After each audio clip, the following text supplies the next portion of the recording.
Happy New Year and welcome into GKW. It's Good Karma Wrestling. I'm Gabe Neitzel from ESPN Milwaukee. Along with me, as always, from ESPN West Palm is Brian Rowitz. And you can check him out, ESPN 1000 in Chicago, Jonathan Hood. So anything going on, guys? Anything we should be... Unbelievable today. We're planning out a show, getting excited to talk about Wrestle Kingdom because last time we did the live show, we talked about Wrestle Kingdom. We all said we were going to watch it.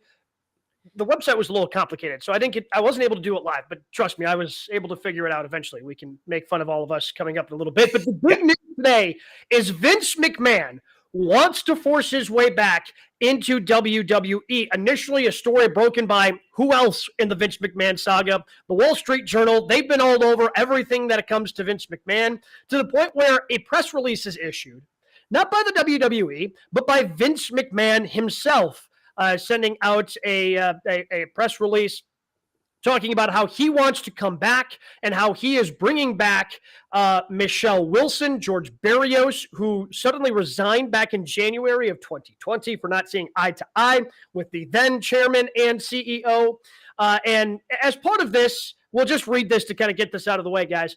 So Miss Wilson, Mr. Barrios, highly qualified directors whose professional experience positions them well to help the company achieve the best possible outcomes in both initiatives, both those initiatives being a potential sale of the company and media rights negotiations. As former WWE co-presidents and board members, they are intimately familiar with industry dynamics and the organization's operations that have helped guide the company through past successful media rights negotiations. I look forward to working closely again with Michelle and George, as well as the company's remaining directors and management team who have my full support and confidence. WWE has an exceptional management team in place. I do not intend for my return to have any impact on the roles, duties, or responsibilities.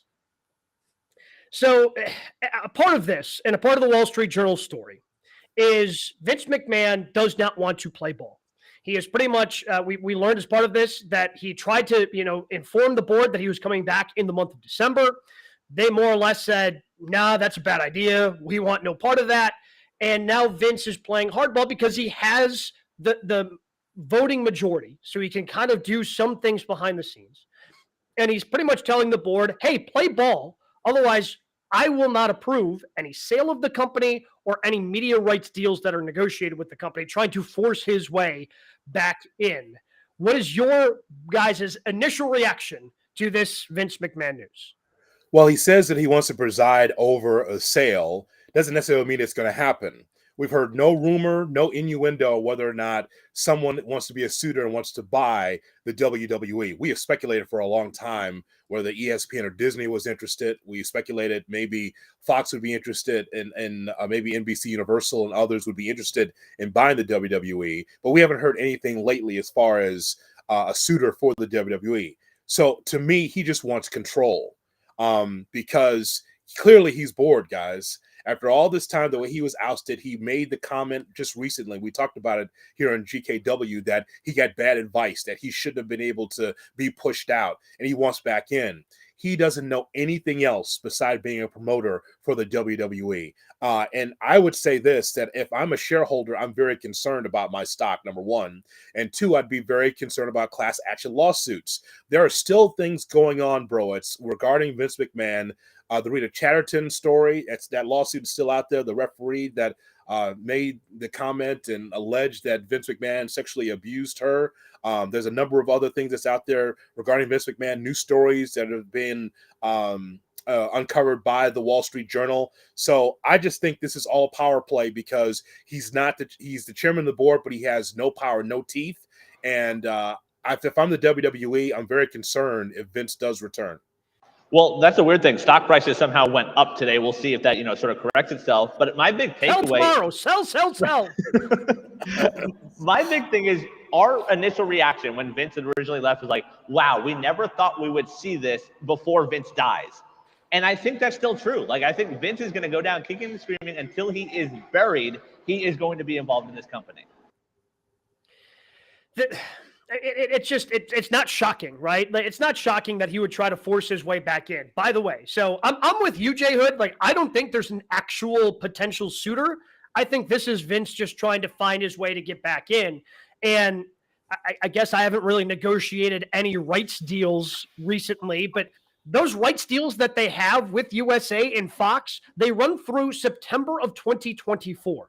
So it's not quite 2 years, but it's pretty damn close to 2 years that they have before they figure that out. And I understand you start negotiating those things well ahead of time. I don't think you start negotiating them, 22 months out. I just don't think that that's the way that works. But, he's trying to force his way back in. And it's funny because he says, the management team, and I think it was Sean Ross Sapp tweeted out with, oh, right now the talent doesn't feel like this is going to affect them. This is more just board level stuff. How is this not going to affect them? How many of those cuts that were made before Vince was ousted earlier this year, how many of those were made in the name of, oh, we need to cut because we need to have our stock price at a good place. We need to have our expenses at a place so we can sell the company. So Vince is still trying to continue this narrative of trying to keep his operating costs down while trying to sell the company. I mean, some of these talents that were just re-signed could potentially be on the chopping block once again. And just one more time, let's get into the weeds of this, and then we'll talk about the creative aspect of this. So from what we read, those two that you mentioned, you said Michelle Wilson and George Barrios. Those are the other two, right? These are two people that even weren't with Vince last time that we saw Vince. And so you could tell, like, he's trying to bring allies in so that way he can get full control, because when it comes to a vote, he'll have those two and I'm sure others that's in the boardroom. I'm just wondering, is there someone in particular that he's looking to get out? If he's going to have Barrios and Michelle Wilson in there, does this mean the end for not Stephanie, because Stephanie is an ally for Vince, but what does this mean for Triple H allies that are in the room, right? Because when it comes to a vote, he has to have as many votes and many people that can curry favor with him as possible in that room. So I wonder who'd be leaving, who would we try to oust? I don't think he cares. I think anyone that's going to support him is going to be the people on the board. That's who he wants there. Like, I don't think he cares at this point. Like, they're just names and numbers to him at this point. Well, let's talk about something that makes Neitzel angry, and that is how bad the Royal Rumble is. And I'm going to make this parallel, right? It's because I know how much you love the Royal Rumble, right? Well, who was in control at that time? Vince. I'm just using it as an example. Because if he does return, the thing that we've seen over the last, 15, 20 years is terrible creative, bad television. Whatever you think of the Triple H era, this is better than what Vince was doing. So if he does come back into play, and he will, by the way, it's not if, when he comes back into play, he's going to want to be able to stick his nose into creative, guys. And so that means that no matter what Triple H and his staff is doing, Vince is the chairman of the board. He wants to do whatever he wants to do, despite all the stuff that's around him. Because to me, people on the service will say this is a sexual predator, and he's still just walking around the WWE. From a creative standpoint, he'll have something to say. So your Royal Rumble very well could be ruined in San Antonio in a couple of weeks again. Man. And your WrestleMania. Yep. Well, thanks for that stark awakening. But yeah, no, it's 100%. And there's seemingly, so here's where it becomes interesting, just because I'm not very familiar with the politics that are involved in a Fortune 500 company, with a publicly traded company that's worth, reportedly $5 billion. I think that's what the sale price for WWE could potentially be. Like, the backroom dealings there, and trying to figure out and wade into, okay, how does Vince force himself in? But once he gets back on the board, I don't see a scenario in which he comes back. And if he goes, oh, I want to do creative again, like, Triple H is going to get out of the way for that. Like, he's not going to want to deal with the dramatics and the drama that of trying to stand his ground. If Vince wants back in, we're seeing right now that he's going to force his way back in unless there's some creative way that the current board, which, oh, by the way, has Triple H, has Stephanie, has Nick Khan, who presumably would be a Vince McMahon guy. As long as those people are in power, unless they step up and find a creative way to stand in his way, this is what's going to happen. Right. I mean, we talk all the time about ego. I mean, Jay Hood, you just mentioned like, hey, WWE, it might not be the best, but it is better right now. You don't think he's been sitting home reading all this and seeing all this like, hey, WWE is so much better now that Vince is gone. That is driving him up a wall. So I give it a month before he's back in creative saying, oh, I'll show you guys and making it better. And it just turns into fart jokes and, Vince creative. So do you think that this, as long as we're talking about creative, and we've talked about here on GKW with the Rumble into WrestleMania about all the different possibilities that exist, because clearly plan number one is Dwayne, is The Rock, and having him involved in WrestleMania in some way and trying to figure out the logistics of that. And if he's at the Royal Rumble and all these things. Is another reason why we're not quite sure of some of the plans for Mania, because this started happening in December. So now Triple H is going, man, if I start planting seeds now, that could get completely blown up when Vince comes back in.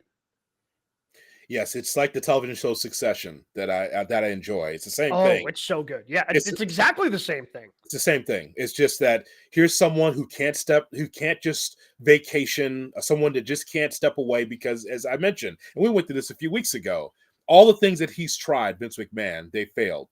Trying to start a football league and, having a bodybuilding professional league and all the other stuff that he's tried. Nothing's worked except being a promoter for professional wrestling, for sports entertainment. And I know that's his baby because he's still the chairman. I know it's his baby, but you know what? It's just, you have to know when to be able to walk away. And there's no mirrors in his mansion. Clearly there's no mirrors. He feels like no matter what, I'm Teflon Don. I could just be able to do whatever. And that's not right. I'll just point this one thing out about this. And that is, if I were to buy the WWE, in that contract, Vince can't be around in my company. He can't be a consultant. He can't do creative. And I think that also will be difficult for him to be able to let go too. I want to preside over a sale. Well, I don't know if there's any real suitors, but if it is, Vince can be part of it. I mean, he's 78 years old. What can he do? Because here's the thing. And the other thing too is if it's true that they are trying to sell it, the WWE still sells itself. Stephanie could sell it. Triple H could sell it. Like they could be the face of it, and I think the sale will still go through. Are you going to make more money just because Vince says, "All right, goddamn, we're good"? It's the company's fine. You don't need Vince to help a sale go through, but he can't help himself because he's Vince McMahon. But it's selfish reasons. I've seen people point out on Twitter, it's going to be like when the UFC was sold. Part of the caveat was Dana White staying in a position of power. Dana's dealing with his own stuff right now, but like that's what it's going to be. Vince is going to pick the buyer that is going to keep him around. And when we talk about the Rumble and stuff like that, if you're Dwayne, you can't be involved in the WWE if Vince McMahon's there. Dwayne Johnson is too big of a star to have his name associated with Vince McMahon. So ultimately, because you're a publicly traded company, you have to act in the best interest of your stockholders. Is there a way? Because I agree with everything you were just saying, Rhodes. And if he does somehow sell it, he's going to sell it with the caveat that he's involved. But wouldn't that bring the price down? Like if Vince McMahon is involved, doesn't that bring the price down? So wouldn't the best interest, if you're actually interested in selling, is sell it to the highest bidder who's going to give you and the stockholders the biggest price? I mean, when you're that rich, does it make a difference if they sell for $1 billion less than they could have? Like, does he care? No, I don't think he cares, but I think that the board of directors, that's where the board of directors might have an alley of trying to stop him of, hey, we have to act in the best interest. We have bylaws, we have yada, yada, yada, where we have to act in the best interest. Therefore, we have to go here where you're then no longer involved. Again, I don't know. This is all hypothesizing on my point because I'm way out over my skis when it comes to selling a company that is traded like this on the stock market. But I am trying to find desperately a way to save the Royal Rumble. All right. Jay Hood brought it up. Now I'm desperate. The Royal Rumble sucked last year because Shane had to book it. So thankfully Shane's no longer there. Like, don't have to worry about that this year. For now. I'm getting excited for the Rumble. And then Jay Hood comes along and he's like, hey, by the way, Row might suck here coming up in a couple weeks. I know you love it. I know you love it, but Vince is going to be around the company, at least as far as we know at this point in time. And I know, and by the way, we are retweeting a lot of information at GKW_wrestling about this. So follow our Twitter feed for the latest on this. And I know that there's some conjecture out there, like Vince says, from the Wall Street Journal, and we also saw this from his press release, that he would have nothing to do with creative in some ways. He said that, right? But we know that that's Yes. not true. That I'm calling that a lie right now. Ryan Lambert from What? YouTube Vince checking us out. McMahon? Lie? What? Yeah, Ryan says that he's using the upcoming rights and or the deal to take back the company and put people back in place that favor him. Well, it's so funny how this works, right? People could not wait to get out of WWE to run to Tony Khan, New Japan, anywhere else but Vince, and now Vince could be returning. So is William Regal, the next topic, William Regal, is he going back to AEW? Now that Vince has returned. I mean, this literally comes on the heels of people that are signed to WWE being in Japan, working for other companies like this week. That's all happened. And like, that's something that probably aided him also. It's like, what do you mean you're working for another company? Like, it all just sort of lines up. It all comes down to ego, and it's where we are right now. Yeah.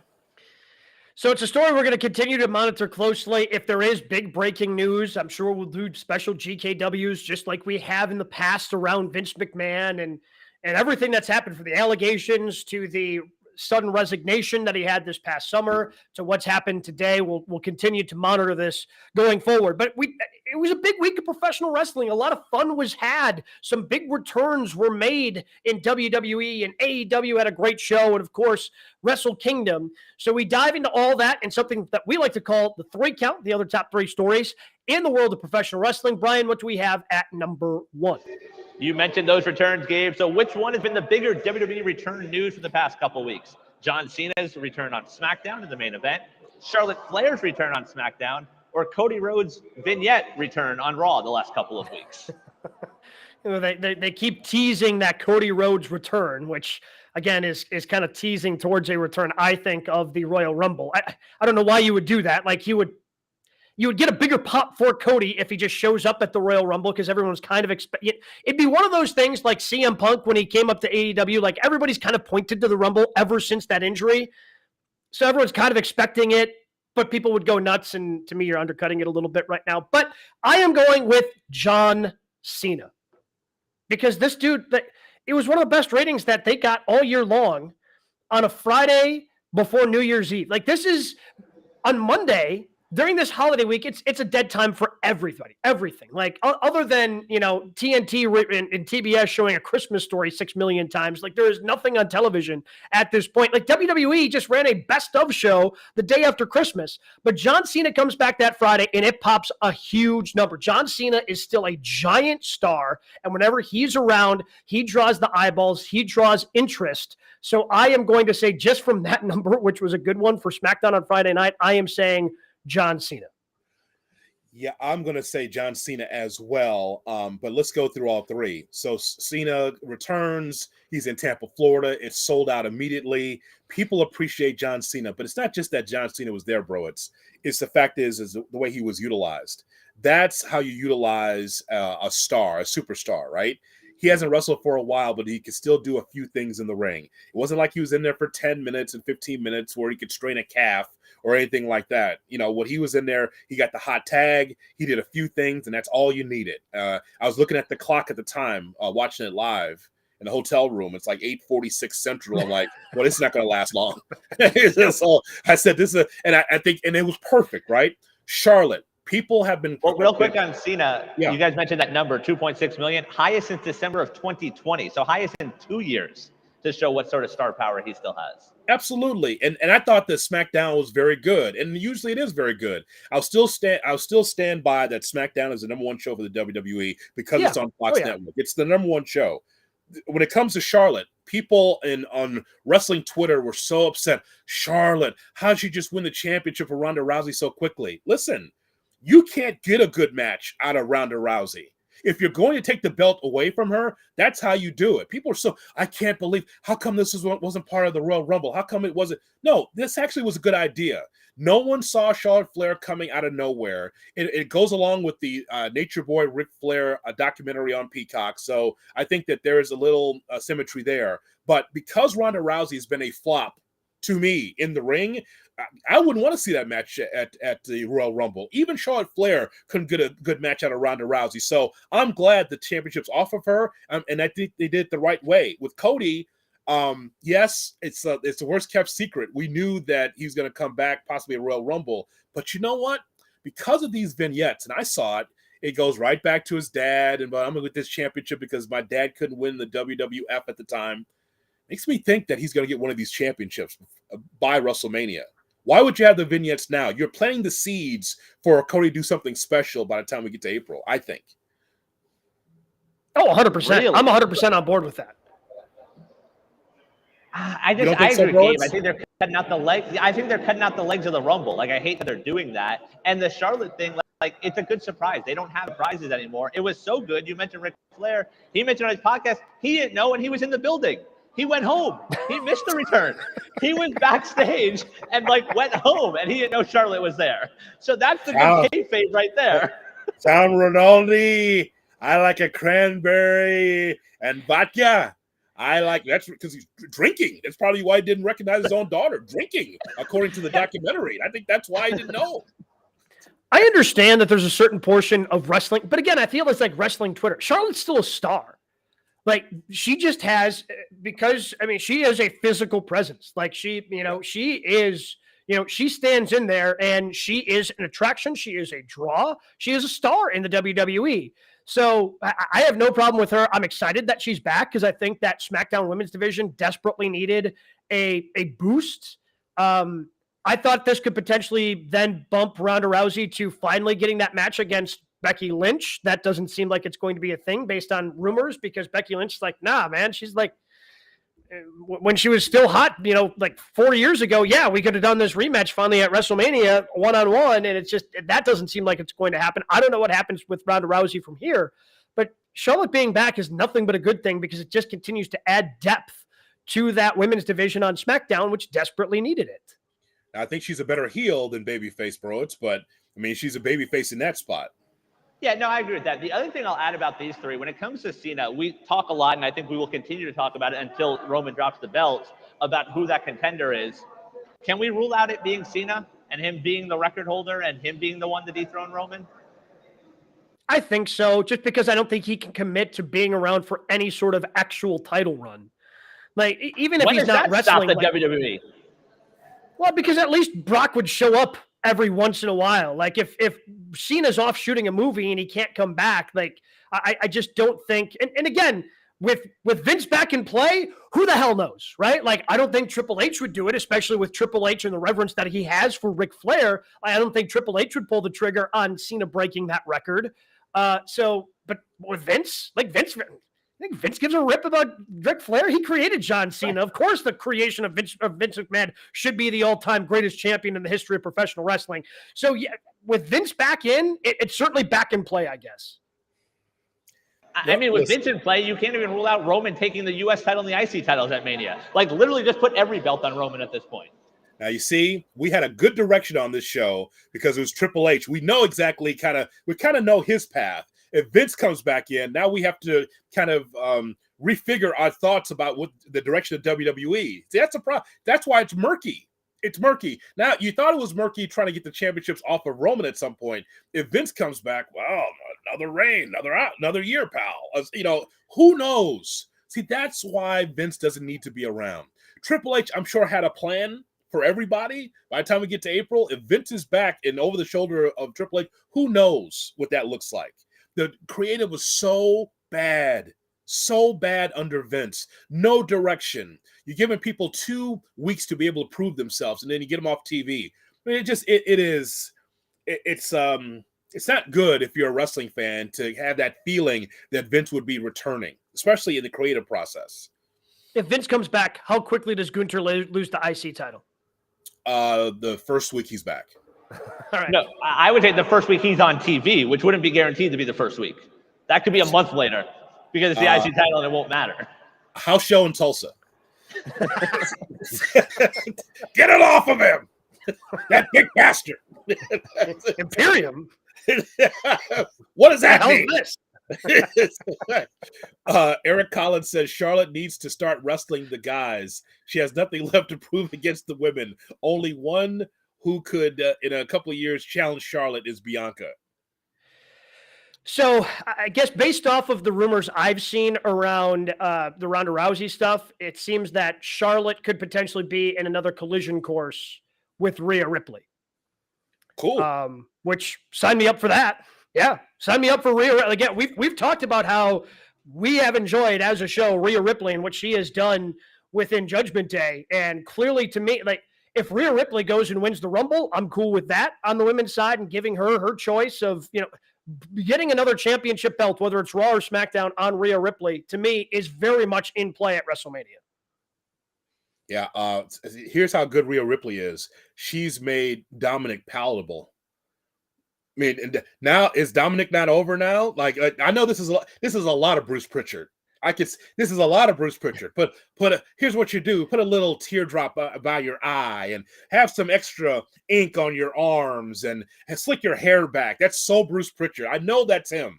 I know he's working to try to get Dominic over because I know he loved Ray. But I think the combination of Dominic and Rhea, that's starting to work. Now Dominic's over. Now all of a sudden he's over. Now, can he work? No, but he's over as a personality so far, right? Yeah, I mean, and it'll come. He's still so incredibly young. I mean, we talk about all these young guys in AEW, like he's younger than all of them, other than Hook. Like he's just so incredibly young. He's so incredibly raw. Like I'm willing to give him some time to grow in the ring. He got to go to the front of the line because of who his dad is and be featured, but he's done good character work, to your point. All right, bro, you ready? You love the wacky booking. You ready? Let's go. Okay. All right. So Dominic against Hook. Who wins that one? Book it. Who wins that? But Hook can still sort of work. Like, no, he's not Bryan Danielson. I feel like Hook shouldn't be compared to him in that regard. Can Hook work, really? You think? Yeah. Hook can work. Yeah. He's not Bryan Danielson, but he's not Dominic Mysterio. He's the step above. Hook can work. I don't know. I see Hook do the same. I mean, look, Hogan did the same thing. He had 5 moves. Cena had 5 moves. I see the same things from Hook. Hook never sells.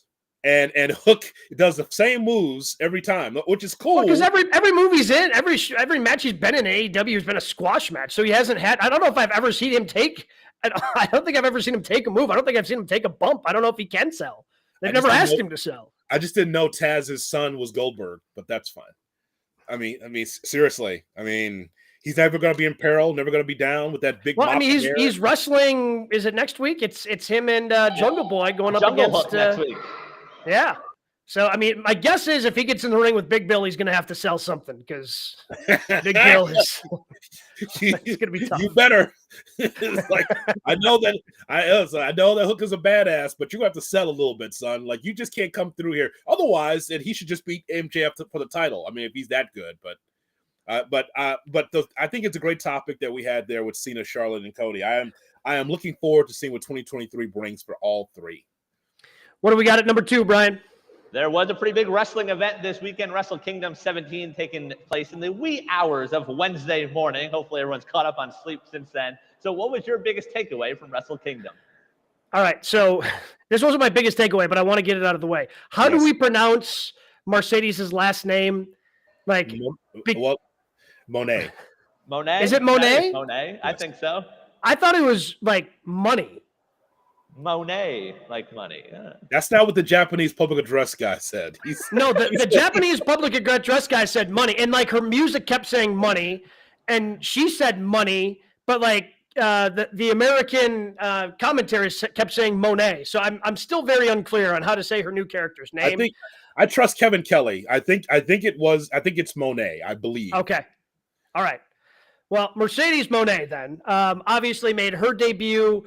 But my biggest takeaway, and I'll probably talk about this more at the end of the show, spoiler alert, but man, I'm so glad that match between Kenny and Will Ospreay just delivered. Mox is probably jealous because they just beat the crap out of each other for a half hour. One of them's got a bloody nose and there's blood everywhere. Kenny's eyes swollen shut. Like that was I haven't watched a Wrestle Kingdom before. I've seen some bits and pieces of other ones, like when Chris Jericho made his debut over there and when Mox has been over there for the IWGP US Championship as well. You kind of see bits and pieces. I've been more indoctrinated with New Japan Pro Wrestling style this year, just kind of with the crossover stuff they've done with AEW, the shows they've been doing within the United States. They had the Windy City one, I know, in Chicago this year as well. Man, it is, it is not for the faint of heart. And that match certainly wasn't for the faint of heart, but it was wildly entertaining as Kenny Omega is your new IWGP United States champion. Okay, so no offense, Gabe, but I look at New Japan like I look at golf. I'm just interested in the majors, right? And I know that you watch everything. I don't want to offend you because I know that you're Mr. Golf on the show. But Yeah. outside of Waste Management, I just look at the majors when it comes to golf. Yeah. Same thing with this. Like, I mean, Wrestle Kingdom is a must watch, I think, for every wrestling fan, because if you're a diehard WWE fan, you like that soft style, right? AEW is a step above as far as in-ring style, but New Japan, brother, let me tell you something. That is completely different from top to bottom. This was an incredible card, and I think that we should first, though, talk about how we all three of us tried to help one another trying to log on to this damn thing, trying to figure it out. The Japanese and the English trying to figure out. I asked Bro at Psycho, I need your help. This is taking 2 days now for me to get on here. How do I log on? How? My sudden New Year's resolution is to learn Japanese by next year's Wrestle Kingdom. I was so in trouble in the weeds. I didn't know what to do. I couldn't get it past the page of like, I wanted to enter my credit card information and could not, for the life of me, could not get to that page. I got to it once and then it like reset and then I couldn't find it again. Like I just couldn't find it again for literally 24 hours. So I didn't get to watch any of it live. Like I woke up a little bit earlier just to try to catch some of it before I came in and did the morning show for ESPN Milwaukee. That went right out the door. Eventually I was able to figure out and watch some of the replay, over the last couple of days, but yikes, man. It was a tough website to navigate. And I'll also add, like, very affordable to watch Wrestle Kingdom. I think it was like under $8 here in the US. I believe it equates to like 999 yen. Yes, exactly. I'm not confident I know how to cancel it, though, because I don't want to keep paying. Like, it was good for 1 month. I don't know how to cancel moving forward, though. Right. Well, but you just want to catch the majors, right? You want to like, all right, that was good. See you next time for the next major event, right? Yeah. Well, but I'm going to want to watch it for February. Like, I'm going to want to watch the return match of Mercedes Moné. Like, I want to see her go up against Kyrie, and that's going to be happening in February in San Jose.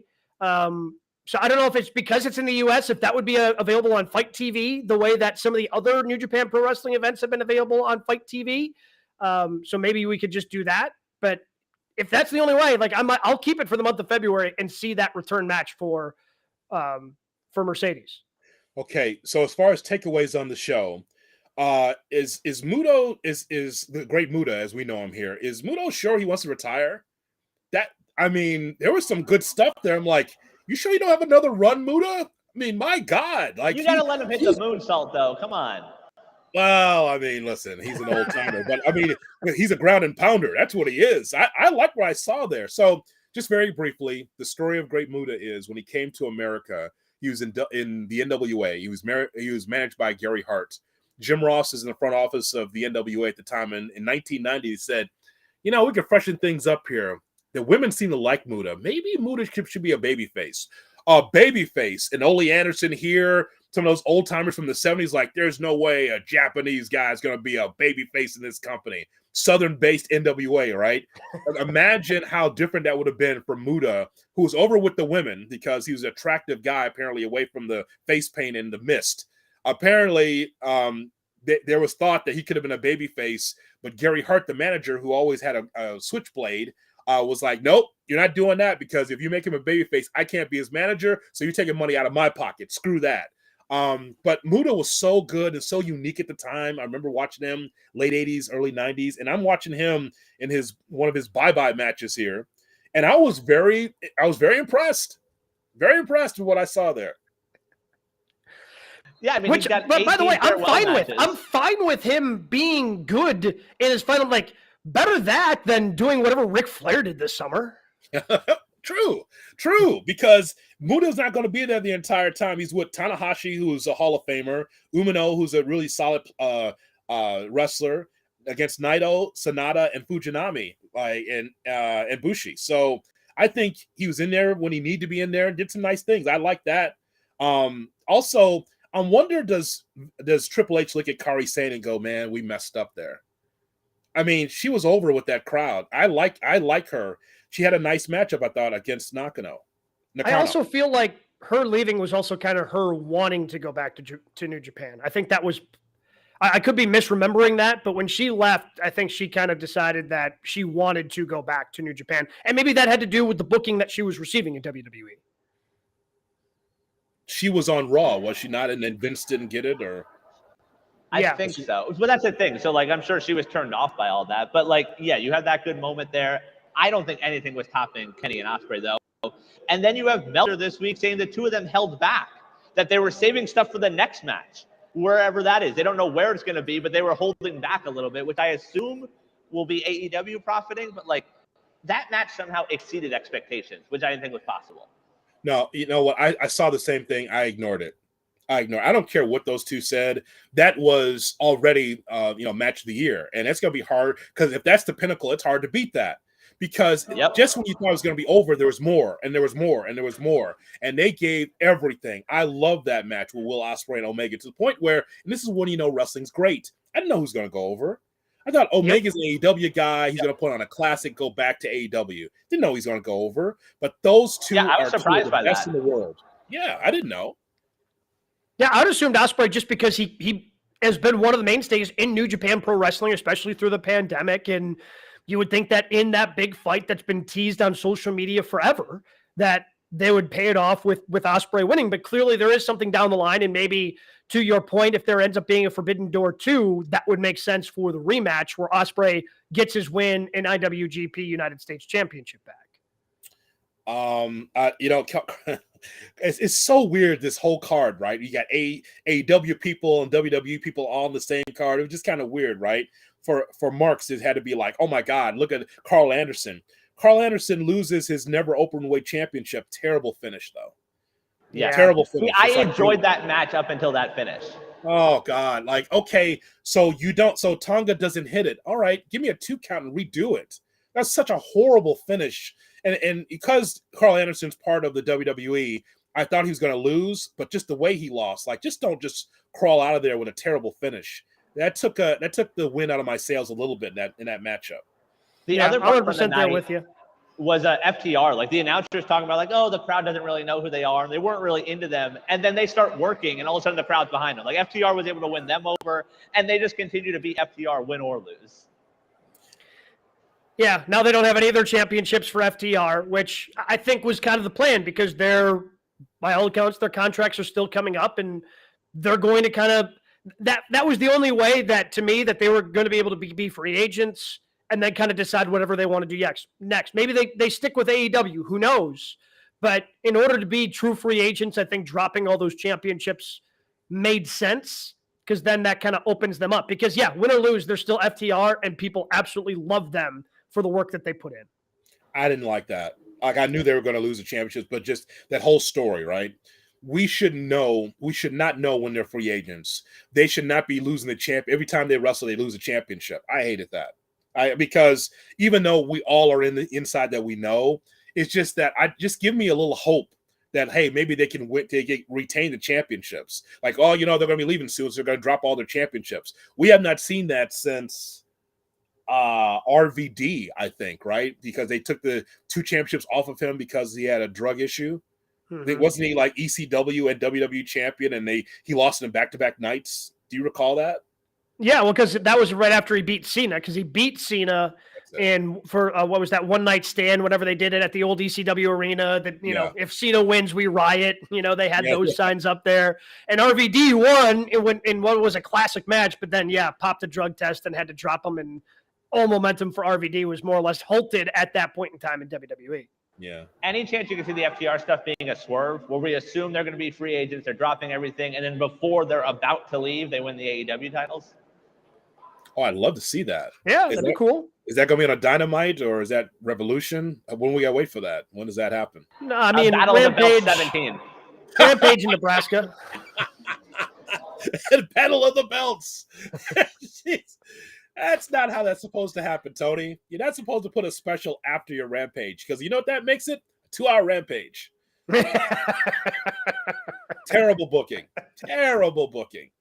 Your special is supposed to be like on a Saturday or a Sunday, like you're like away from your rest of your program. We're gonna have a special Battle of the Belts after Rampage. Well, that's a 2-hour Rampage at a very odd time, by the way, too.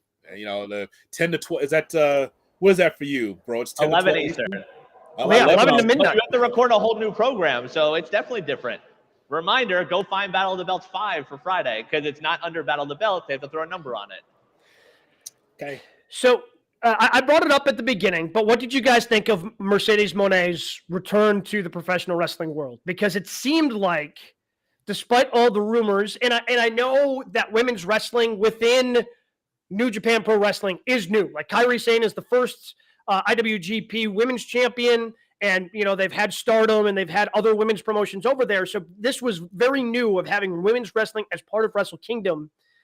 Her return kind of seemed like it fell flat with the crowd. I was excited to see it, but there wasn't much of a crowd reaction. It's Japan. There is no reaction. It's Japan. They all had masks on, and they're not supposed to. They're not supposed to cheer there. I mean, even though you saw Omega trying to get the crowd going, Yeah, they made noise when they had to, especially during the Omega match. Yeah, and here we go. See, that's why we gotta get Naito in front of more Japanese wrestling. You'll see some classics and no one's saying anything. That's Japan. Like this ain't AEW with 3,000 people. This is in Japan. They don't say anything. They are just very quiet, and then they applaud when something happens. And you saw like she stopped talking, and the Japanese crowd was like, they give the light applause. They don't cheer. They don't. That's not what they do there. So what you're saying is going to Wrestle Kingdom is very akin to going to the Masters. You know, there's very nice shots. Very nice shots, sir. Right, Roach? Is that back me I on think that? that's fair. But Yeah. I do think that segment overall, though, like she almost seemed too nervous. Like she botched the finish, which I've seen people tweeting like, "Hey, this is what it was supposed to look like." But like that sort of. I don't know flat. if she did. I think there was a miscommunication with Kyrie of what it was supposed to look like because Kyrie went down to her knees when I think she was supposed to stay up so she could get planted with the DDT. I also got my hopes up that she was going to wrestle that night because of the fact that people like Bailey flew over there to support her, which I assumed meant she was going to watch her wrestle a match.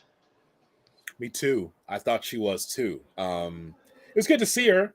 You know, she flew all the way to Japan to set up a show in San Jose.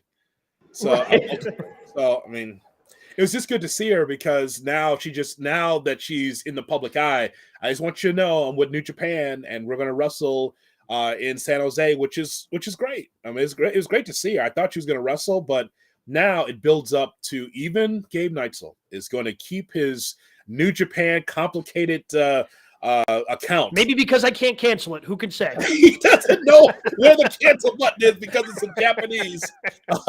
He's gonna watch it. I think it'll be very interesting. I'm a big fan. I don't even think we've seen the best of her yet. I say that a lot when we talk about her. She's silky smooth, and I think she's gonna be great in this matchup. Do you think we see her in other places? Does she pop up in AEW? Well, that's the thing. Like this whole tag team match with Saraya, right? Was this a swerve? Is she not coming? Is she coming?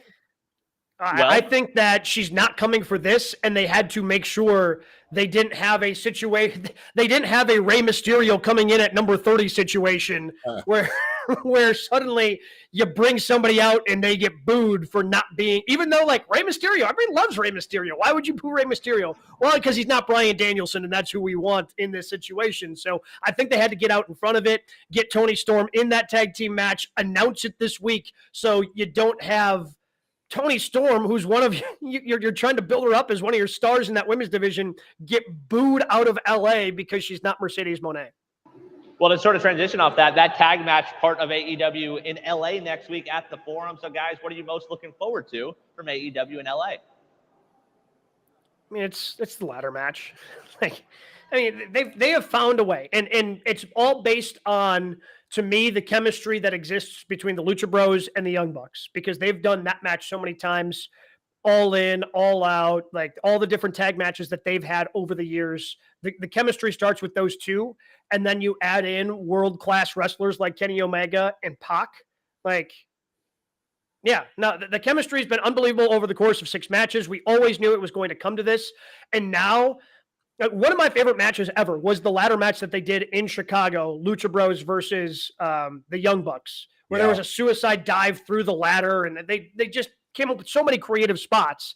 Like, I'm expecting them to somehow top that because now you have more wrestlers involved. That's, to me, that's the answer, because there's no way it doesn't deliver given the 6 individuals involved with that match. Yeah, and real quick, other things on the card already announced: Bryan Danielson versus Takesha.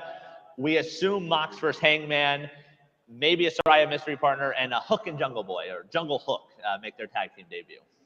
Yeah, I think that because I'm so like into this elite death triangle thing, people thought that this was not going to be a good idea. It's a terrific idea. I love that I'm going to get a quality match. It's guaranteed. When you have a best of 7 with these 6, I'm guaranteed I'm going to get a great match. And so this ladder match is going to be fascinating. I'm looking forward to that. I think second, though, if we get Moxley and Hangman Page, I think we will. It's been built up nicely. You know, AEW gets a lot of criticism for not being able to build a story. Well, this is a story. It's been built up.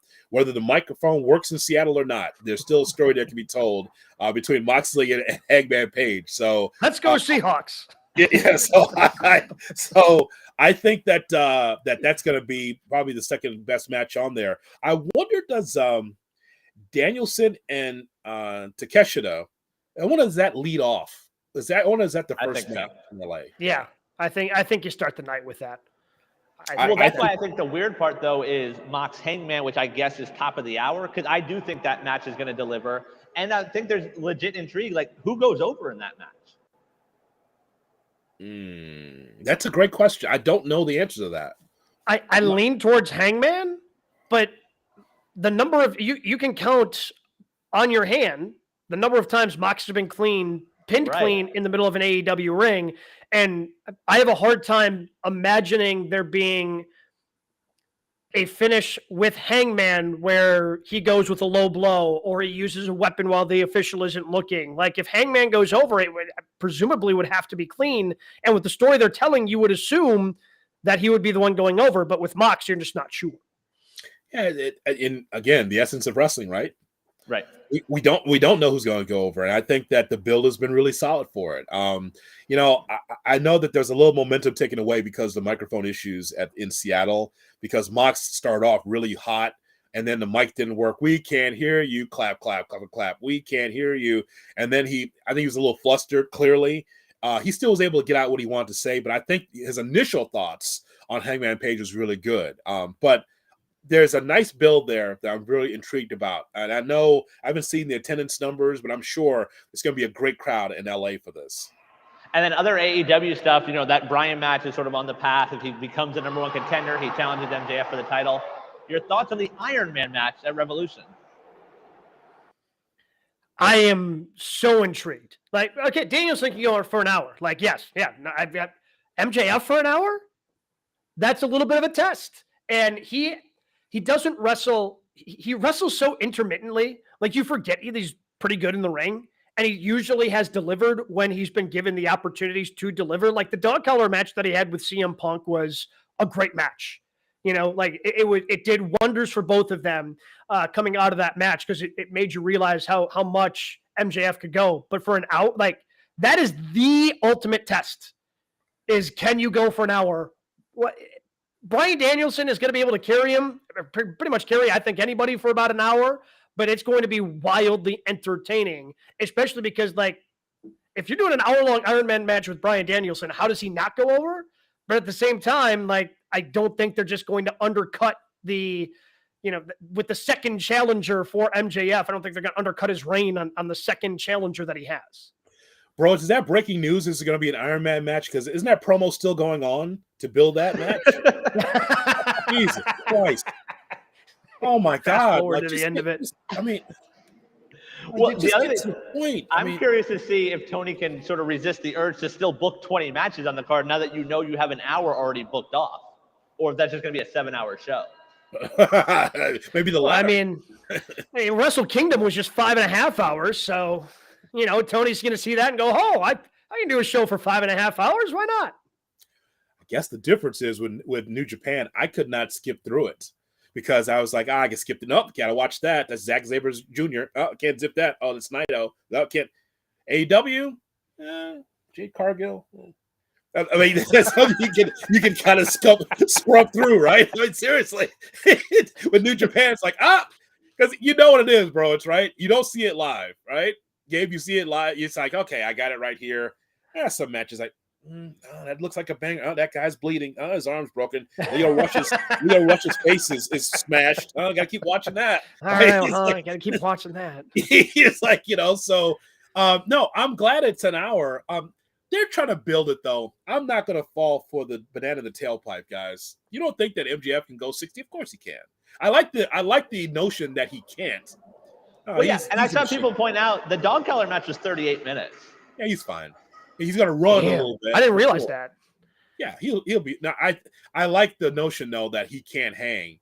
Of course, with all that verbiage and all that, I mean, the promo took 20 minutes. Like, my God, it was like raw. Well, maybe that's how they get to an hour. They do 40 minutes of a match, and then MJF has a 20-minute promo in there somewhere, and that we get to an hour.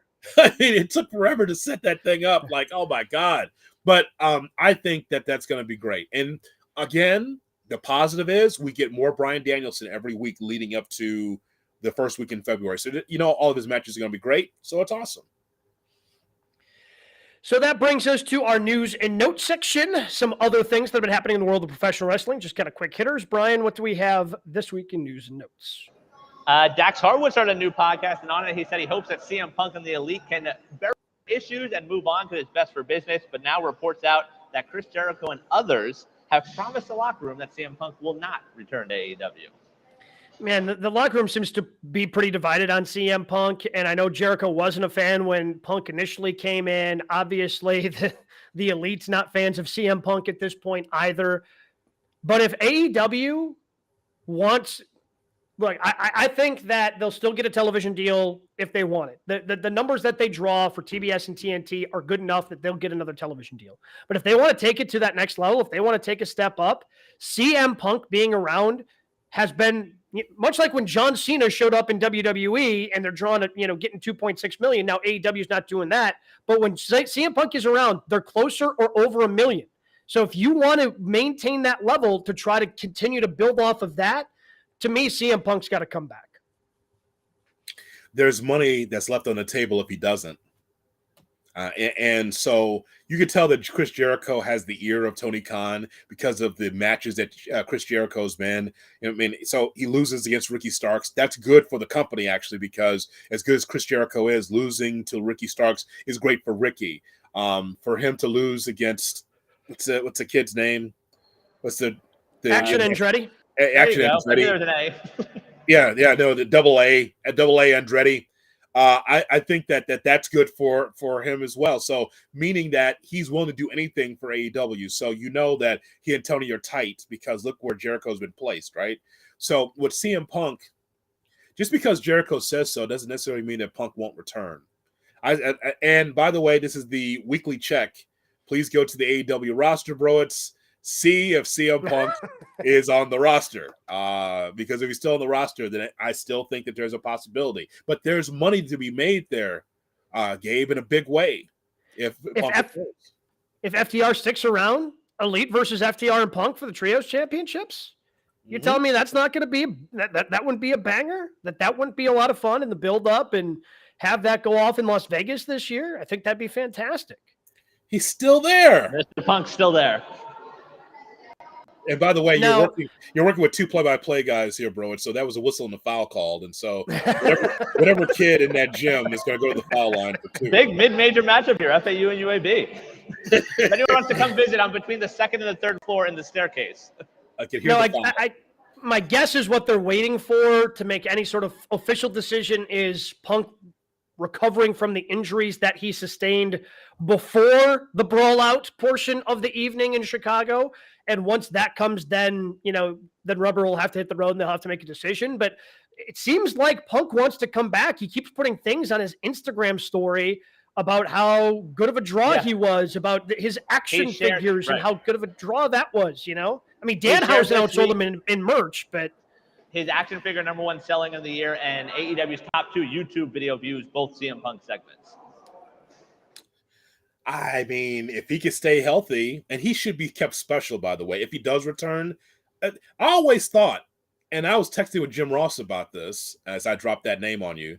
When CM Punk first came to when CM Punk first came to AEW, I said to Jim, I said, you don't have to roll him out there every week, right? You don't have to, because he's an older veteran, hadn't wrestled in a few years, so you don't have to. You can keep him special. And they kept bringing him out there because the ratings. They kept bringing him out there, and he wrestled. And he's had a couple of major injuries since. So, I mean, if he does return, he doesn't have to wrestle for me every week. I have no problem with him just being, doing some specials. I feel like part of that was him too, though, because they slowly revved him up from his return to All Out and wrestling Darby Allin, but the dude loves professional wrestling. He's like Bryan Danielson. He gets a little taste, and then he wants to keep going because he's a wrestling psychopath, which has been good for us as fans. But that's, I think you have to protect him from himself. If I'm with you, protect him from himself if indeed he comes back to AEW. A little taste. Elsewhere in news and notes, AJ Styles this weekend at a house show breaking his ankle. He said on social media he won't need surgery, but this will be the longest he's ever been out from a professional wrestling ring. Oh, just heartbreaking. I mean, it seemed like he was kind of drifting aimlessly for a little bit there, but then having his guys return and the Good Brothers and then adding Mia Yim to that, it just seemed like they had a good thing going. So it's unfortunate. AJ Styles, anytime you see him in a ring, it's going to be a good night. It's going to be a good match. It's just unfortunate, and you hope for a speedy recovery. It's too bad. I was looking forward to seeing AJ Styles jerk the curtain at WrestleMania. Because he wasn't going to be like in the main or the mid card. He would have been in somebody's pre-show. I mean, and this is no knock at AJ Styles. It just shows you the talent of WWE, where you got a talent in the way is the Good Brothers. I think it's a decent act. I told you the Good Brothers don't do anything for me, those two. But I think that with Mia Yim and with AJ, that could have been something. And so we won't see him, in the pre-show for Mania now. It's too bad. We will, though, finally see Bray Wyatt in a ring. It was announced this week he will compete at the Rumble against LA Knight in a Mountain Dew pitch black match. What the hell is that? Can somebody explain to me what a pitch black match is? I don't think anyone actually knows. Yeah. Yeah. Oh, Mr. Knight, you want to explain it? Yeah. Who's this? Who's this Howdy? Who's that? Who's that guy? His counterpart. And why did he turn on Bray Wyatt? What happened there? Yeah, I mean, Uncle Howdy. Look. I mean, maybe tune in after Mania. They'll finally maybe get around to it then. Like this, just look. I appreciate long-term storytelling as much as the next guy. And I have been very critical about the WWE's lack of long-term storytelling in the past. This is too long. All right? Like, let's get to a point here with Bray Wyatt. Let's get to a point with Alexa Bliss, because she's clearly now involved in this after what happened on Monday, which I enjoyed, but then I'm also questioning because there's no way that I see Alexa Bliss taking the championship off of Bianca Belair, despite the beatdown. And Bianca still has you in her crosshairs. And whenever Bianca beats Alexa Bliss, that's going to kill the whole thing. So I don't know what the hell we're doing here.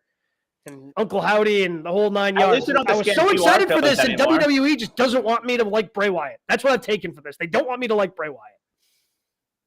The gimmick's too good. That's right. The Bray Wyatt gimmick is so good, they don't know what to do with it, ultimately, because you know why? Because the creative is in his mind. That's why. It's not something that's in a boardroom or writers are coming up with it. It's in Bray Wyatt's mind, and that's why it's complicated. That's why it doesn't look great. That's why it's extended out. And again, you're talking about a mid-card talent. I like him very much so, but just like this isn't working out. So I'll ask you this, Gabe. What annoys you more, the Bray Wyatt scenario or Jeff Jarrett being on your TV weekly? Oh, Jeff Jarrett, it's not even close. Jeff Jarrett. Get Jeff Jarrett off my TV. Here, hey, God almighty, we talk about heat, right?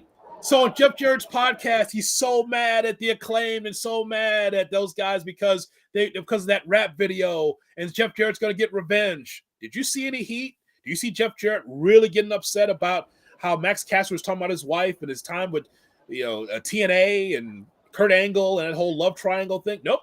No heat. Well, that wasn't even the best. Like, the Kurt Angle wife pop was good, but in the rap, in the music video that they did, the pop on Global Force Gold, like the Ponzi scheme that was involved in Global Force Wrestling. And look, we accused AEW of being too inside baseball. And look, that thing was deep inside baseball, like deep inside wrestling. Yeah, man. I thought it was hilarious. I understand it probably went over a lot of other people's heads. But that was, if you understand, that was a really good pop on Jeff Jarrett. Oh, it was. But you put it in the ring, and then what happens, bro? You put it in the ring. Was there heat? No. But guys, have no fear. Battle of the Belts 5, Jarrett and Lethal acclaimed again Friday night. Can't wait. Must miss. Finally, in news and notes, Nick Aldis after January 1st, officially a free agent. His time as NWA champion was so cool. I think that in the mold of Ric Flair Harley Race, I think that Nick Aldis was able to show what he can really do as a serious heel world champion. And there was a disconnect, obviously, between him and the NWA. And so, I would say the WWE, if Triple H was in control, AEW, it's so busy, so many different athletes and so many different wrestlers there. I'm not sure what's best for him. Not Impact. What about the Matt Cardona route? Just be a free agent, hit up a lot of these different places, and just continue to build yourself that way. Like Cardona, you can bank off like, hey, I've seen him on my TV. If you're not a hardcore wrestling fan, have you seen all this on your TV before? No, because and as Nick Aldis was saying to Sam Roberts, he goes, the next thing I want to do is just on TV, man. I just want to be on TV. And I understand, like, he doesn't like YouTube's one thing, and it's fine. But he says the next thing he wants to do is on television. So you only got 2 or 3 places for that, right? You should get excited, though. NWA coming back to free YouTube. No more paywall to watch their weekly show. Didn't even realize they put it behind a paywall. Good for them. When you have 10 subscribers, you say, screw it. Yeah, let's make it free again. Is it Tyrus still the champion? I won't be watching it for free then either. Okay. No, thank you. Doing a middle rope knee drop and make it look that bad. So bad. As the finish, by the way. We're seeing Zack Sabre Jr. and like Kenny Omega and all these guys busting their ass in New Japan, and here's Tyrus coming out. Comparatively, it makes the Carl Anderson finish seem fine. Yes, exactly right. I think it's a great point. It's a great point by you. We have reached that point of the show. I think it's going to be a clean sweep. But what was your match of the week? I mean, yeah, I guess the better question, who's second? There's no way we could put anything over Kenny and Ospreay. Well, that has to be something else in New Japan. Did you not like the Okada match against Jay White? Oh, it was great. Yes. That match, I feel like that match gets lost because it wasn't as great as Kenny and Ospreay, but like it was really good. But I felt bad for them having to go on after that. Like, this is the main event for the IWGP Championship, and I don't know where else you put that on the card. But well, because of that, I watched it the next day. Like, I was like, nothing's following that match. So like, I went and watched the main event after, and like, it was good because of that. The other one I'll throw out there is last night, Joe versus Darby. I could watch those two just beat the crap out of each other every week. I was shocked by that finish. I thought they were going somewhere with this true king of television character for Samoa Joe, and I understand it was. And AEW's kind of been the anti-WWE in this. Like, whenever you're in your hometown, you go over. Whereas with Vince, whenever you were in your hometown, you had to take the pin. So I don't know if that was part of what was going on. But for Darby Allin to just suddenly come out of nowhere and win the TNT Championship, because clearly Wardlow and it was just last week that Samoa Joe cut off the ponytail. Like, There's unfinished business there. Why is Darby Allin just out of nowhere winning the TNT Championship, despite it being, yes, a good match? Now, see, that's what we're talking about with the booking, right? Unless Wardlow is going to ROH exclusively, then what about the ponytail? Right? I mean, so because he's still the ROH TV champion, It was just the one title, right? It was just Yeah, it was just TNT. Yeah, so Samoa Joe is still your ROH World Television Champ. yeah. But we still don't know where was, you can find Ring of Honor on television or when. Well, see, exactly. And so I think that would be second on my list as well. I think they told a great story. Boy, Seattle, I'm so happy for Seattle that they were able to get AEW. That crowd, this is 5:00 Pacific, right? And it was full and it was loud. And I was really happy for that. And I didn't realize how many guys are from the Seattle area with Danielson, with Swerve, with Darby. A lot of guys from Seattle. And by the way, Swerve is from Seattle. No reaction. Yeah. But Swerve can go. What's the Swerve, my guy reaction? AR Fox. You can't ever count him out. Like every time he's in the ring, it's a good match. Oh, I see. Yes. AR Fox. That's right. Wait, weren't we supposed to find out more about ROH and their streaming thing after Wrestle Kingdom? Isn't that what Tony Khan said? Like there was going to be more details, and everybody thought it was after Wrestle Kingdom. Obviously not. At some point, Yeah. I guess. Okay. Again, at some point soon. All right. But keep waiting. Yeah, you just gotta keep waiting. I just think that was just tremendous. That crowd. I love what Seattle brought, and then it's going to be in LA, so they're going to new places, which I think is really great for that company. Kind of The spread Hoops out. podcast also points out Aubrey Edwards, a hometowner, last night as well. That We picture did. going around of her in the crowd when Brian retired the first time. Yes, with her Sonics, by the way, her green eyeshadow. She wanted to point that out. And Jeff Jarrett says, "That what this was all about? You whatever he called her on Twitter." Yeah, so interesting. Jeff, stop with the Jeff Jarrett. Can we actually be Amen. done after Friday? Tony Khan, I'll make a deal with you, Tony. TK, listen, I'll make a deal. I'll watch it live. I'll watch it. I'll tweet about it. I'll do whatever you want. I'll watch that match live. I'll watch Battle of the Belts live, and then you can take Jeff Jarrett off my television, right? If he makes you mad, he wins. Because that's genuine heat, right? If you don't like it, that's what he's on there for, to piss you But off. it's like I want to turn off my television bad. Right. It's every week. I don't think there's been a week since he came that he hasn't been on TV. Every week. And He gets more TV time than the champ who cut a 20-minute promo. But the reaction, though, right? F you, Jarrett in Seattle. Like, isn't that something? Like, people are so against Jarrett because of what he's done in the business. Everywhere he goes, it's just like, hey, there's Global Force, and that's a Ponzi scheme. Here's TNA, and that sucked. And people are against him because people thought that Jeff would be the alternative. They thought that he would run the next AEW, and here we are. Here we are. He's wrestling. There is going to be plenty to get into next week. Of course, we've got SmackDown, a great AEW show on next Wednesday in LA. Battle of the Belts, I'm sure that's what we'll be talking about mostly next week. Battle of the Belts. What is this, 5? 6? This Five? is 5. Orange Cassidy versus 5. Kip Sabian, Jade Cargill versus Sky Blue, and Acclaim versus Jared and Lethal. No. All right, bar. can't wait. Sky Can't wait to fast Blue. forward through it. Sky Blue gets a title match? Yeah. There's no one else on the roster, and I feel like she's even had shots before. Who else do you want in there? Sky Blue. Yeah, unless you're elevating her up to the main event roster of the women's division. Yeah, this is what we get for the TBS championship. I can't wait This for has Jade Cargill. I can't wait for Jade Cargill to sit on Sky Blue and lick her fingers for a 1, 2, 3 count again, because we've seen that a lot. Yeah, we have seen that once or twice or maybe 3 times. Plenty of things to get into, and we'll get into them right